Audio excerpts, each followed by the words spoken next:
বউ ছাড়া ঘুমানোর কি যন্ত্রণা, এ ব্যথা কাউকে বোঝানো যায় না, কাউকে দেখানো যায় না। শীতের রাতে ঘুমাইতে গেলে পা পাথরের মতো ঠান্ডা হইয়া যায়, পা পাথরের মতো ঠান্ডা হইয়া যায়। এক পা যখন আরেক পায়ের সাথে লাগে তখন স্যাত কইরা ওঠে, তখন মনে হয় যে আমারও বোধহয় একটা বউয়ের প্রয়োজন আছে। যখন ইয়া বড় বিশাল বড় একটা খাটের উপর আমি শুয়া শুয়া কোল বালিশকে জড়াই ধরে ঘুমাই। এই বাজানডে বাবারা, তোমরা তো এই এলাকার খুব নেতা খেতা মানুষ, খুব মাস্টার মাস্টার মানুষ। একটা কথা হলো কি, আমার ছেলেটার তো ইদানিং বিয়ের সেই গেরা উঠে গেছে। মানে ওর বিয়ের ভূত আমি মাথা থেকে নামাইতে পারতেছি না। এখন যেভাবে পারেন ওরা একটু মাইরে মুড়ে হলেও ওর বিয়ের ভূতটা মাথা থেকে নামাই দেন। আচ্ছা পারবেন? চাচা, আপনি কোনো চিন্তা করেন না, ও এখন আছে কোথায় শুধু সেটা আমাদের বলেন। কোথায় আর থাকবে? ও যদি গাছতলায় মানে কোনো কোথাও বসে আছে, ও সারাটা দিন একটা পাঞ্জাবি পাইছে আর একটা পাগড়ি পাইছে, পরে সারাদিন ঘুরে বেড়ায়, আর কোনো কাম নেই। চাচা আপনি কোনো চিন্তা করেন না, আপনি নিশ্চিন্তে বাসায় যান, বিষয়টা আমি দেখতেছি। চল চলেন চলেন।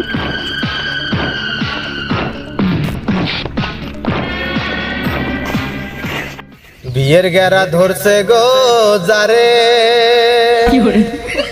এখন আমি বিয়ে করব কারে গো, আমি বউ তো পাইলাম না মনের মতো, বিয়ে ছাড়া ভালো লাগে না। আরে আরে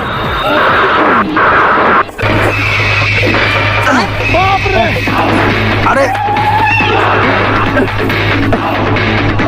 আরে ভাই, আপনারা এভাবে আমাকে মারছেন কেন? তোর বিয়ের এত গেরা পাগড়ি পরে পাঞ্জাবি পরে এখানে বসে থাকিস, ওখানে বসে থাকিস, সারাদিন টোটো করে বেড়াস, তোর খায়দা কোনো কাজ কাম নেই, এত গেরা তোর গেরা। আরে ভাই, এটা আমার খুশি, আমার ইচ্ছা, তাতে তোদের কাছে কি আমাকে জবাবদিহি করতে হবে?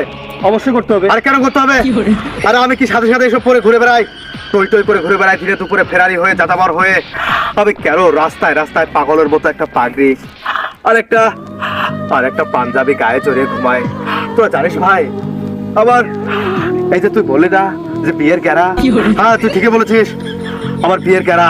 আরে হ্যাঁ হ্যাঁ, আমার বিয়ের গেরা।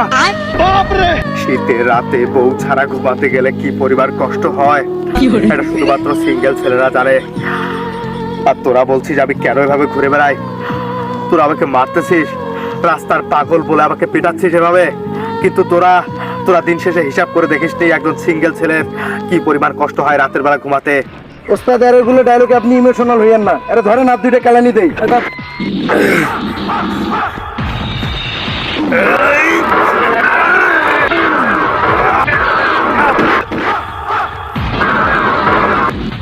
আমার বাইরা রে, ওই আমার বন্ধুগণ, ওই আমার কলিজার টুকরা ভাইরা, তোমরা আমার সাথে বসে পড়ো। তোমাদেরকে আজকে আমি দু একটা কথা শোনাবো। বাবারে, তোমরা যে তোমাকে মারতে এসেছো, আমি মার দিয়ে প্রতিশোধ নিতে চাই না, তোমাদেরকে একটু নসিহত করব। সেটা শুনে যদি তোমাদের বিবেকে জাগে যে আমাকে মারার প্রয়োজন আছে, তাহলে তোমরা আমাকে মারিও, আমিও তোমাদেরকে মারবো না, আমি কিচ্ছু বলবো না। আমার ভাইরা, আমার বন্ধুগণ, আমার ভাইরা, আমার বন্ধুগণ, বিয়ের জন্য আমি এত বেশি পাগল, এত বেশি আপসেট, এত বেশি চিন্তিত যে দিনের বেলায় পাগড়ি পরে সারা রাস্তায় টই টই করে ঘুরে বেড়াই। নিশ্চয়ই আমার বাবা তোমাদেরকে শেল্টার লাগিয়েছে আমাকে মারার জন্য। আমি বুঝতে পেরেছি, যখনই তোমরা বলেছো তোমার বিয়ের গেরা কি মাথায় উঠেছে, বিয়ের গেরা আমার ইয়ে দিয়ে বলেছো, তখন আমি বুঝে নিয়েছি যে আমার বাবার এই কাজ এটা। তখনই মনে হয়েছিল যে বাবা যেহেতু বলেছে এটা কোনো ব্যাপার না, কিন্তু আসল কাহিনী হলো বাবারে আমি কেন এমন করি। আমার এমন করার পিছনে একটাই কাহিনী, আর সেই কাহিনীটা হলো শীতের দিনে বউ ছাড়া ঘুমানোর কি কষ্ট, বউ ছাড়া ঘুমানোর কি যন্ত্রণা, এ ব্যথা কাউকে বোঝানো যায় না, কাউকে দেখানো যায় না। শীতের রাতে ঘুমাইতে গেলে পা পাথরের মতো ঠান্ডা হইয়া যায়, পা পাথরের মতো ঠান্ডা হইয়া যায়। এক পা যখন আরেক পায়ের সাথে লাগে তখন স্যাত কইরা ওঠে, তখন মনে হয় যে আমারও বোধহয় একটা বউয়ের প্রয়োজন আছে। যখন ইয়া বড় বিশাল বড় একটা খাটের উপর আমি শুয়া শুয়া কোল বালিশকে জড়াই ধরে ঘুমাই। এই বাজানডে তখন মনে হয় সবকিছুর বিনিময়ে আমি একটা বিয়ে করে নেই, মান সম্মানের গোষ্ঠী কিলাই, আগে আমার একটা বউ চাই। তাই বউয়ের জন্য এত আপসেট, বউয়ের জন্য এত পাগলামি, আর এসব করাটা যদি আমার হয় বোকামি, তাইলে তোমাদের এই হাতে থাপ্পড় খাইতে চাই আমি। এখন তোমরাই বিচার করো, বাবারে সিঙ্গেল জীবনে বউয়ের দরকার আছে না নাই? আছে ভাই। তোমরাও বুঝতে পেরেছো, আমার সামনে উপবিষ্ট পদ্মার আলালের ভাইরা, তোমরাও নিশ্চয়ই সিঙ্গেল। সিঙ্গেল। তাহলে সিঙ্গেল তোমরাও, তোমাদের বউয়ের প্রয়োজন আছে কিনা? অবশ্যই। তোমাদের বউয়ের প্রয়োজন আছে কিনা? তাহলে কেমন করে তোমরা বিবেকহীন হয়ে গেলে, আমার বাবার কথা অনুযায়ী আমাকে মারতে এলে? তোমাদের বিবেক বোধে ধরেছে পচন, তোমরা হইলা শয়তানের ভাই, শয়তানের বন্ধু, আমার আর কিছু বলার নাই। চলো ভাই, তোমার আজকে বিয়ে করে দেবো ভাই, যেমনি হয় বুঝবে, চলো। সত্যি?